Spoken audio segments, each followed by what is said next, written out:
Alors, on a vu au cours des différents ateliers ici au Forum Entreprendre dans la culture à Nancy, Forum pour la région Grand Est, que le secteur musical est extrêmement dynamique dans le Grand Est et puis notamment à Nancy. Et j'ai le plaisir d'accueillir sur notre plateau Henri Didona.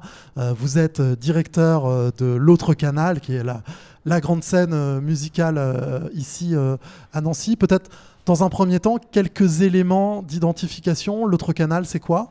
Alors l'Autre Canal, c'est une scène de musique actuelle, donc labellisée par l'État.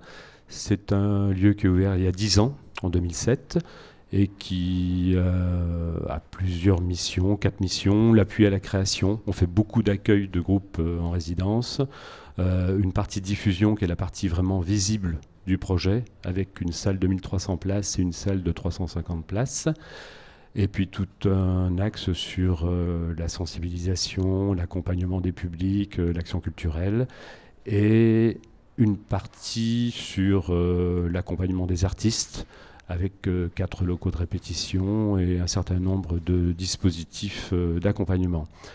L'une des spécificités de l'Autre Canal à Nancy, c'est qu'à l'origine, ça a été en même temps conçu comme un centre ressources des musiques actuelles en Lorraine, et que c'est comme si on avait 2 projets en un pour le moment, c'est-à-dire une sorte de pôle régional et une scène de musique actuelle. Donc forcément, le pôle régional est en train de bouger compte tenu de la nouvelle région qui arrive. Donc un outil incontournable pour l'écosystème musical, entrepreneurial dans la musique, ici à Nancy et dans la région. Oui, parce qu'on a quand même une grosse activité, un gros budget, on fait vivre pas mal de monde, on est déjà une vingtaine de salariés, beaucoup d'intermittents qui travaillent, beaucoup d'artistes, tous les artistes qui passent sur scène sont rémunérés, donc tout ceci fait vivre vraiment l'écosystème musical. Et d'autre part, on est très impliqué aujourd'hui sur le projet de pépinière culturelle et créative qui va se développer autour de l'Autre Canal, sur le site Rive de Meurthe. Absolument, un site voisin à votre établissement, c'est ça? Oui, un site qu'on a investi pour les 10 ans d'Autre Canal, avec une halle de 2000 m², des locaux qui sont encore pas aménagés, plus tout un espace extérieur. On a en plus la proximité du Fab Lab, du Paddock, la belle French Tech et tout. Donc tout ceci, je pense, d'ici 2020, va fonctionner ensemble, et forcément la musique et donc l'Autre Canal aura un rôle important à jouer dans cet écosystème. Oui, nous avions le chargé de mission sur le projet de la ville de Nancy qui nous a présenté le projet. Alors, entreprendre dans le secteur musical, aujourd'hui, ça veut dire quoi? Alors, je ne sais pas exactement comment répondre. En tout cas, j'ai l'impression que tous ceux qui travaillent dans ce secteur-là ont assez naturellement une sorte d'esprit d'entreprise, puisque le musicien, déjà, les 3 quarts du temps, pour pouvoir exister, tourner avec son groupe, se constitue déjà comme une petite entreprise. Voilà, donc, et après, on est sur des artistes qui soit existent en faisant, pour ainsi dire, tout eux-mêmes, souvent sous un statut associatif, soit, et c'est ce qu'on prône nous, essayent de rentrer dans une filière avec d'autres compléments, d'autres complémentarités. On essaye, nous, l'Autre Canal, de non seulement aider les artistes, mais d'aider aussi les bookers, les labels. Là, on a participé pleinement aux 20 ans du label Ici d'ailleurs, et on essaye de contribuer à ce que les structures qui constituent la filière musique actuelle existent et soient en capacité de faire leur travail, plutôt qu'essayer de faire des choses en nous-mêmes en interne. Quand on parle entrepreneuriat culturel, on oppose souvent, parfois à tort, financement public versus financement privé. Pourtant, on voit que dans l'écosystème musical, les deux sont absolument complémentaires. Les lieux de diffusion et de création publique irriguent et ont besoin du secteur privé. Comment vous positionnez par rapport à cette discussion, à ce débat? Alors moi, c'est un débat juste, je viens vraiment du privé, voilà, J'ai eu un bar, j'ai géré des associations, une SARL, donc je viens plutôt du secteur privé. Je me retrouve dans une institution, plus une grosse institution, EPCC, et je vois qu'on ne fait pas tout à fait le même métier, mais que l'un nourrit l'autre et inversement. C'est-à-dire que vraiment, par exemple, sur l'exemple des 10 ans de l'autre canal, on a pu faire une très très belle opération, très riche, très diversifiée, parce qu'on s'est associé les compétences de beaucoup d'associations. Nous, on n'aurait pas pu, avec la lourdeur de l'EPCC, faire tout en direct. Et en même temps, tout ce qu'on a reversé, tous les partenariats qu'on a construits avec le tissu associatif, ont directement servi ce tissu associatif localement, quoi. Voilà.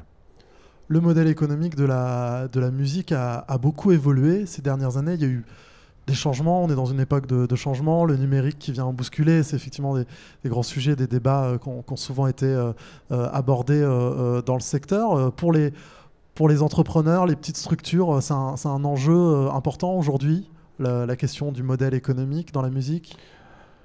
Oui, oui, oui. Je pense que... Alors moi, j'essaye en tout cas de ne pas prôner ou soutenir la facilité, entre guillemets. Et quand je dis facilité, c'est que on a quand même beaucoup de gens qui visent l'auto-entreprise comme le statut qui leur permet d'exister de façon simple. Et voilà, on essaye, nous, de les aider à passer à un autre statut. Voilà, je vais me rapprocher en tout cas de tout le secteur de l'économie sociale et solidaire qui est... j'avais travaillé par le passé en Normandie avec tout ce réseau-là et je trouve qu'il y a des choses à faire intéressantes dans les coopératives, dans les SIC. Voilà. L'auto-entreprise, c'est vraiment pour moi un statut intermédiaire qui permet éventuellement de démarrer, mais il ne faut vraiment pas viser ceci sur du long terme parce que c'est une certaine forme de précarité pour les gens qui prennent ce statut et on ne peut pas construire un projet ambitieux de développement dans la musique que sur un système où les gens ont la précarité comme quotidien, quoi. Qu'est-ce que vous retenez dans les quelques discussions, ateliers auxquels vous auriez pu assister ici durant ces 2 journées au Forum Entreprendre dans la culture ? Est-ce qu'il y a un discours fort qui se dégage ou des attentes qui reviennent, les mêmes questions, les mêmes craintes ? Il y a quelque chose qui est un petit peu à double tranchant avec ce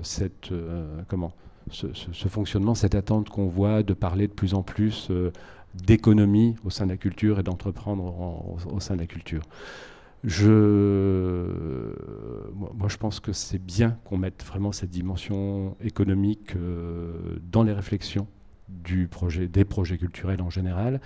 Néanmoins, il ne faut pas que ce soit interprété comme l'économie et les modèles économiques vont tout régler. Il faut avant tout qu'il y ait des projets, de l'envie, de l'humain, des valeurs de défendues et surtout un respect mutuel des places des uns et des autres. Parce que comme le tout se nourrit, comme on en a parlé juste avant, c'est bien que des institutions soient là et qu'elles aient un regard bienveillant sur tout le tissu associatif pour les aider à faire avancer les choses.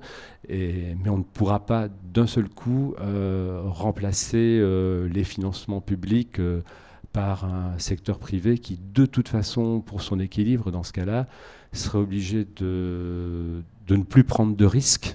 Or, la prise de risque est quand même un des éléments fondamentaux du fonctionnement culturel.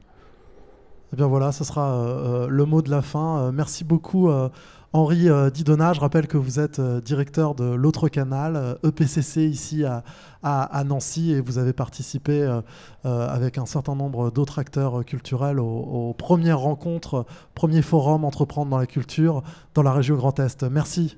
Merci.